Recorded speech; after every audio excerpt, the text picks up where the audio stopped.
warahmatullahi wabarakatuh. Hai Pekoners yang ada di rumah, kembali lagi di podcast Pendidikan Ekonomi. The more you know, the more you grow. Bersama aku Firlana, mahasiswi Departemen Pendidikan Ekonomi, Fakultas Ekonomi dan Bisnis Universitas Negeri Padang. Nah Pekoners, kali ini pertama kali aku nemenin Pekoners dalam segmen Polemik, Podcast Lens of Economic. Nah, tentu aja di segmen ini kita akan mengulik-ngulik dan bertanya-tanya nih tentang Departemen Pendidikan Ekonomi bersama gestar terbaik kita. Tentu aja gestar kita berasal dari Departemen Pendidikan Ekonomi yang tentu sangat berpengalaman dan akan membuat Pekoners di rumah merasa kayak wah banget ya pendidikan ekonomi. Penasaran gak sih? Langsung aja kita sapa. Hai Ibu. Hai Firlana. Boleh dong Bu disapa Pekoners yang ada di rumah. Hai Pekoners. Nah Pekoners, jadi gestar kita kali ini bernama Ibu Rani Sofia SPD MPD. Nah beliau itu punya pengalaman nih pas kuliah S1-nya di Pendidikan Ekonomi, Fakultas Ekonomi Bisnis. Jadi beliau itu pernah menjadi sekretaris Himpunan Mahasiswa Jurusan yang sekarang udah menjadi Himpunan Mahasiswa Departemen. Nah, untuk tahun keduanya, beliau ini menjabat sebagai Wakil BEM FEB UNP. Nah, beliau juga pernah menjadi mahasiswa terbaik selama berapa? 3 tahun berturut-turut di Fakultas Ekonomi pada program Academy Award. Nah, dan gak kalah lebih wow lagi, beliau juga pernah menjuarai lomba debat ekonomi. Wah keren sekali kan Pekoners. Bisa dong Bu diceritain gimana pengalaman Ibu selama S1 di Pendidikan Ekonomi? Oke, terima kasih Firlana. Baiklah Pekoners semua, jadi mungkin Ibu perkenalkan dulu ya, lebih lanjut ya. Jadi perkenalkan Ibu Rani Sofia SPD MPD. Keseharian seperti yang sudah disampaikan tadi ya, Ibu beraktivitas di Departemen Pendidikan Ekonomi sebagai dosen di Departemen Pendidikan Ekonomi. Jadi saat ini juga di samping menjadi seorang dosen ya, juga memiliki 4 orang anak. Nah jadi ini ya multi job ya. Ya. Oke, jadi mungkin sedikit cerita dengan Pekoners semua yang ada, bahwa Ibu dulu di Pendidikan Ekonomi kuliah S1 itu tahun 2006. Oh 2006. Iya. Saya masih 3 tahun itu. Wah 3 tahun ya. Muda sekali ya Bu. Iya masih kecil sekali Firlana waktu itu ya. Iya. Jadi kalau Ibu waktu 2006 itu iya masuk di sini memang itu adalah pilihan utama Ibu. Jadi bukan pilihan kedua atau ketiga ya, tapi udah cinta sama pendidikan banget. Ekonomi ya Bu. Iya, seperti warnanya ya Bu, iya, warna pink. Jadi memang sesuai dengan keinginan Ibu ya. Jadi karena dulu waktu selepas dari SMA, Ibu sih belum mengerti ya. Cuman Ibu hanya dapat info bahwa untuk di kuliah itu ada yang namanya mahasiswa kalau lulus itu ada istilahnya kumlot ya. Waktu itu kan belum ngerti ya kumlot itu seperti apa, belum tahu gitu. Cuman Ibu waktu tamat SMA itu belum masuk kuliah itu ya, Ibu pergi jalan-jalan sama keluarga ke pantai, lalu Ibu tuliskan lah di pantai itu tulisan kumlot. Ternyata tulisannya salah gitu ya, nggak gitu juga. Nggak kumlot gitu ya. Iya, nggak sesuai juga. Tapi itu mungkin motivasi ya. Jadi artinya sedari belum masuk kuliah kita udah punya motivasi seperti itu gitu. Jadi alhamdulillah selama kuliah di sini di Pendidikan Ekonomi ya dilalui dengan happy aja. Ya mungkin kalau ada istilah mahasiswa yang kupu-kupu ya mungkin itu gak jauh dari Ibu. Karena Ibu berproses. Iya, nah seperti adik-adik yang saat ini mungkin terlibat di podcast ini juga ya. Jadi kita kuliah, kita berorganisasi, jadi intinya balance gitu. Kita nggak meninggalkan kuliah kita, tapi kita tetap bisa berorganisasi. Karena di sana kita belajar mengenali banyak karakter. Seperti itu mungkin ceritanya waktu Ibu kuliah S1, gambarannya seperti itu ya. Berarti Ibu dari SMA ya Bu? Iya. jurusannya itu, Bu? Jurusan di SMA, kebetulan Ibu itu di SMA 1 Padang, jurusannya IPS. Oh, IPS. Iya, sesuai sekali. Ya, sesuai dengan pendidikan ekonomi ya, Bu? Iya, linear. Nah, jadi kan Ibu tuh berkuliah di pendidikan ekonomi FEB. Iya. Dan sekarang menjadi dosen juga lagi di pendidikan ekonomi. Alhamdulillah ya. Iya, alhamdulillah sekali ya, Pekoners. Nah, mungkin bisa nih Bu diceritakan sama Pekoners gimana sih aktivitas Ibu selama menjadi dosen di pendidikan ekonomi FEB ini? Oke, baik Firlana. Jadi kebetulan ya Firlana ya, Ibu dulu itu dari keahlian akuntansi. Iya, pendidikan ekonomi akuntansi. Jadi alhamdulillah ketika lulus di sini juga diarahkan untuk mengajar di keahlian akuntansi gitu ya. Jadi di samping mengampu mata kuliah yang berbau pendidikan. Jadi di pendidikan di akuntansi itu Ibu biasanya di pengantar akuntansi 1 dan 2, sedangkan kalau untuk ke pendidikan biasanya itu di micro teaching, lalu ya dan juga media pembelajaran ekonomi dan TIK. Jadi seperti itu. Jadi rasanya ya karena kita dari pendidikan ekonomi lalu mengajar lagi di pendidikan ekonomi ya linear ya. Iya. Benar-benar cocok. Benar sih, Bu. Apalagi kan Ibu dari IPS juga kan, iya, Bu. Betul, betul sekali. Kan Ibu itu awalnya akuntansi ya, Bu. Iya. Lalu juga mengampu micro teaching. Iya. Lalu juga media pembelajaran. Betul. Nah, kan dalam pendidikan ekonomi nih ya, Pekoners semuanya memang ada 4 konsentrasi, yaitu akuntansi, ekonomi koperasi, administrasi perkantoran, dan juga tata niaga. Jadi Ibu ini di akuntansi. Tetapi Ibu lebih dominannya itu ke micro teaching ya, Bu?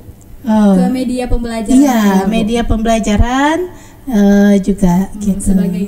Sebagai kayak ya namanya pendidikan ekonomi ya, jadi guru. Jadi Ibu mengajarkan gimana supaya mahasiswa bisa menjadi calon guru yang baik. Iya, insya Allah ya. Ya, amin. Iya, kalau Ibu prinsipnya kita selalu sama-sama belajar. Nah, apa sih Bu keunggulan dari mata kuliah yang Ibu ampu sekarang? Oke, kalau untuk media pembelajaran ekonomi dan TIK itu kan sebenarnya sudah ada perubahan di kurikulum ya. Sebelumnya kan media pembelajaran ekonomi. Jadi di dalamnya kita lebih banyak membahas tentang membuat media yang sifatnya itu ya media-media yang berbasis yang konvensional ya. Sedangkan sekarang dengan berkembangnya teknologi yang ada dan banyaknya media-media yang bisa digunakan serta terjadinya COVID-19 ya, itu kan menuntut kita semua untuk bisa beradaptasi dengan adanya perubahan teknologi, kemajuan teknologi. Jadi mungkin kalau Ibu selalu bilang sama mahasiswa ya bahwa coba bayangkan ketika terjadi COVID-19 dulu itu tidak ada teknologi yang mensupport, bagaimana? Di rumah aja kita ya, Bu ya. Kita hanya di rumah dan gitu. Ya mungkin itu istilahnya yang pernah disebutkan adanya masa di mana terjadinya stagnan ya, artinya pendidikan itu tidak bisa terlaksana ya kan. Nah, namun alhamdulillahnya kan tidak seperti itu ya.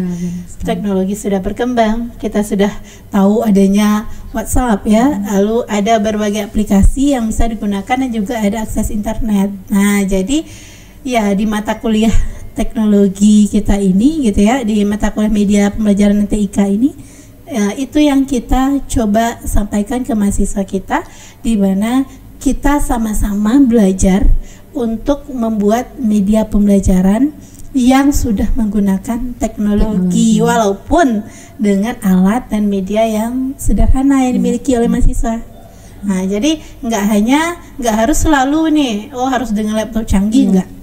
Tapi mungkin dengan handphone. Nah, dengan aplikasi KineMaster misalnya ya, itu sudah bisa kita hasilkan sebuah media pembelajaran. Jadi seperti itu. Jadi berarti belajar itu nggak hanya di rumah ya, Pekoners. Jadi untuk memotivasi mahasiswa, belajar itu bisa kok di mana aja, betul. Gitu. Di mana saja, kapan saja. Iya, apalagi dengan fitur yang ada di LMS kita ya.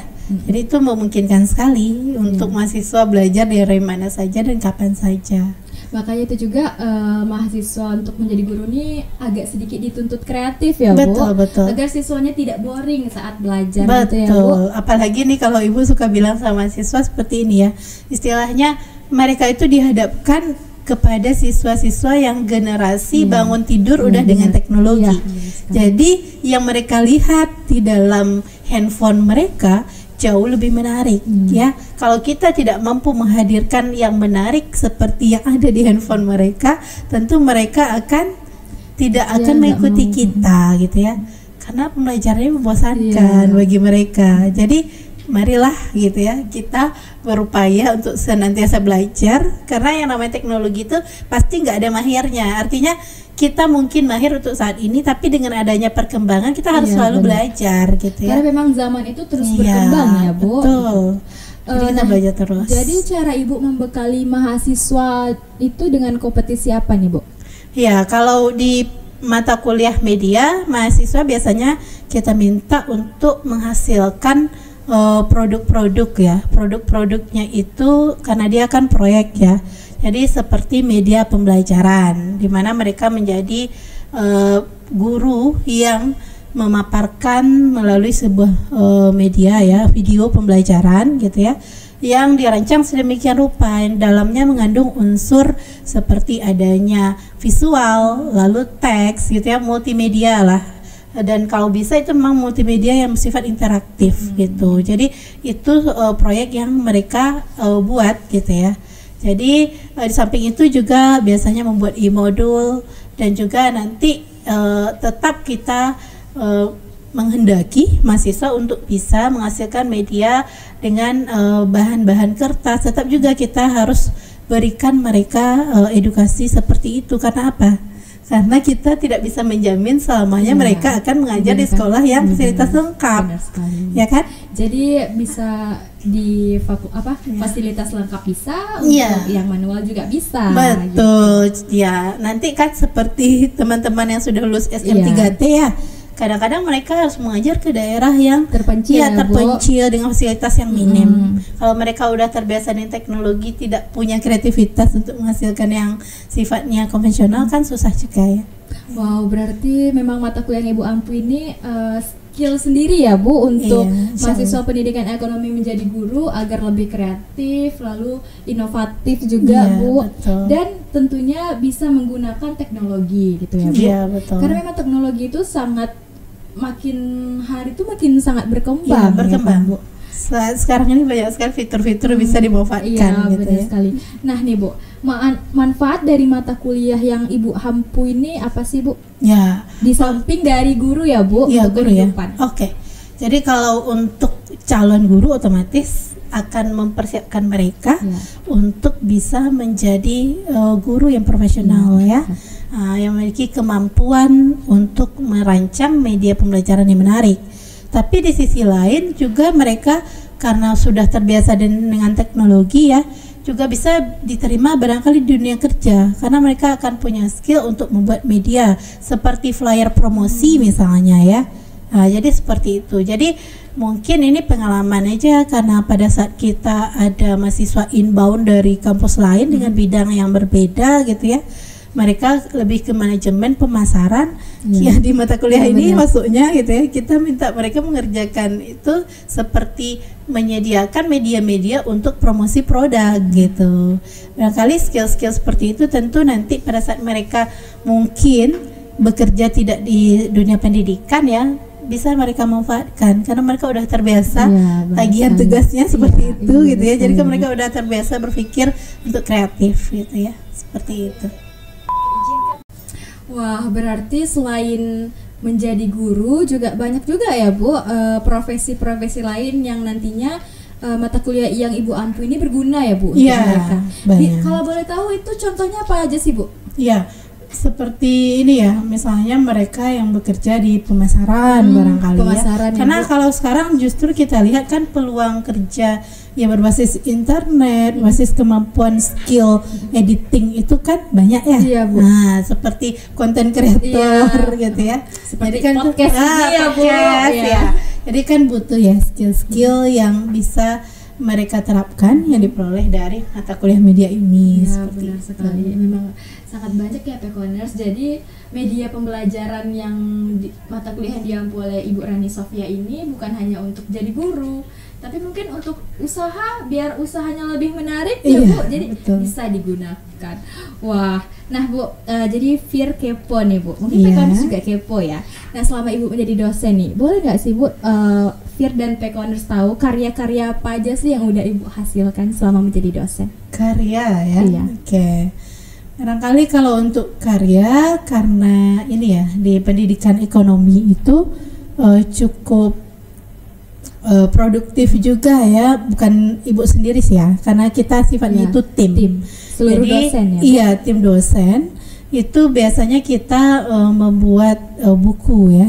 Jadi ada beberapa buku dan ibu juga dengan teman dari fakultas lain juga ada membuat buku ya. Berarti Nah, tidak yang dari satu pendidikan ekonomi aja ya Bu? Enggak. Jadi ada beberapa buku dan salah satunya itu juga ada yang temanya tentang media pembelajaran.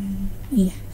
Jadi Seperti ada beberapa buku dan kalau yang lainnya ya seperti karya ini ya video pembelajaran juga, video pembelajaran serta karya-karya di bidang penelitian dan pengabdian. Pengabdian. Ya, jadi kalau penelitian itu biasanya outputnya adalah artikel. Jadi ada dengan tim juga ada beberapa artikel yang terindeks Scopus dan ada juga artikel-artikel yang terbit di jurnal Sinta. Seperti itu. Jadi ada buku dan juga artikel-artikel ya Pekoners. Nah jadi mungkin Pekoners yang kepo nih apa sih artikelnya mungkin bisa dicari ya Bu? Iya, nanti dicari aja Iya. di Sinta ya. Sinta nama ininya aja di Google Sinta Rani Sofia ketemu itu. Ketemu tuh pasti keluar tuh. Oke Bu, terima kasih banyak Bu udah mau sharing pengalaman nih sama Firlana dan juga Pekoners yang ada di rumah. Nah jadi buat Pekoners yang ada di rumah, kalau misalnya kepo nih apa aja sih jurnal-jurnal dari Ibu Rani Sofia ini, mungkin bisa dibuka jurnal Sinta Rani Sofia. Nah dan pengen tahu nih gimana sih cara Ibu Rani Sofia ini menetapkan mata kuliah yang diampunya gitu. Pasti pada kepo kan, soalnya kan ini tuh sangat bermanfaat ya buat Pekoners. Nah jadi buat Pekoners yang ada di rumah wajib banget nih ikutin jejak dari Ibu. Nah Bu, sebelum kita mengakhiri podcast kita nih Bu, boleh nggak sih seru-seruan bareng sama Firlana, mau nggak? Boleh dong. Nah jadi Firlana ada games nih Bu. Oke. Nah jadi kalau gamesnya itu kalau Firlana bilang lingkaran, Ibu tangannya ngelingkar. Oke. Kalau Firlana bilang segitiga, Ibu segitiga. Kalau Firlana bilang cinta, Ibu love. Iya, Iya. oke. Kalau agak ribet, mic-nya bisa digeser aja Bu. Iya bisa siap. digeser. Oke. Oke. Kita mulai ya Bu. Boleh. Harus gesit ya Bu. Oke, mau coba ya. Oke. 1, 2, 3, cinta. Lingkaran. Segitiga. Cinta. Segitiga. Lingkaran. Cinta. Hampir sama ya. Hampir sama ya, tapi pokoknya cinta pendidikan ekonomi Iya, lah ya Bu pasti hati ya. Oke Bu, terima kasih banyak udah mau main seru-seruan bareng Iya, Firlana dan terima juga kasih Pekoners yang banyak. ada di rumah. Oke. Happy ya Bu? Happy banget. Makanya kayaknya kita harus sering-sering ngundang Bu Rani ke podcast kita. Jangan Memang sampai ya, podcast kami jadi. ini membahagiakan ya Bu. Iya, happiness ya. Oke, iya Sharing dong. happiness. Iya benar sekali. Wah, terima kasih banyak nih Bu udah mau Iya. seru-seruan sama Firlana dan juga Pekoners saya ada di rumah pastinya. Nah, mungkin ada nih Bu sedikit closing statement dari Ibu untuk Pekoners yang ada di rumah. Oke, terima kasih Firlana. Oke, Pekoners, mungkin Ibu di sini ingin menyampaikan kepada semuanya ya. Mulailah bangun motivasi dalam diri sendiri untuk bisa berhasil dan maju ya, serta sukses supaya nanti kita bisa menjadi orang yang bermanfaat gitu ya, menjadi sebaik-baiknya manusia, itu orang yang bermanfaat bagi sesama ya. Oke, itu aja mungkin closing statement dari Ibu ya. Terima Terima kasih. banyak Ya. Ibu. Nah, buat pekoners yang ada di rumah tentunya yang masih kepo nih, gimana sih media pembelajaran, gimana sih pendidikan ekonomi. Nah, boleh kok, sangat boleh buat follow akun Instagram dari Ibu Rani Sofia. TikTok juga boleh, Bu? Iya, boleh dong. Nah, boleh nih Bu dikasih tahu apa nama Instagram Ibu sama pekoners. Oke Pekoners, jangan lupa ya di follow ya TikTok Ibu serta Instagram Ibu ya. Ini ya. Oke. Harus follow ya. Nah, pekoners, nggak terasa nih kita udah ada di penghujung acara. Tentunya jangan takut. Teman-teman pekoners masih bisa kok melihat keseruan podcast pendidikan ekonomi. Tentunya di mana di akun-akun media sosial pendidikan ekonomi. Nah, untuk pekoners jangan lupa nih selalu pantengin podcast pendidikan ekonomi. Tentunya harus di like ya dan juga di komen. Nih dia akunnya. Oke Bu, terima kasih banyak. Nah, sebelum kita menutup podcast kita hari ini nih Bu, jadi podcast pendidikan ekonomi itu ada tagline Bu. Iya. Jadi tagline-nya itu the more you know, the more you grow. Oke. The more you know, the more you grow. Iya. Jadi kalau misalnya Firlana nanti bilang podcast pendidikan ekonomi, sama-sama kita bilang The more you know, the more you grow. Bisa Pak? Oke. Podcast pendidikan ekonomi, the more you know, the more you grow. Aku Firlana pamit dan Ibu Rani Sofia pamit. Assalamualaikum warahmatullahi wabarakatuh. Bye bye.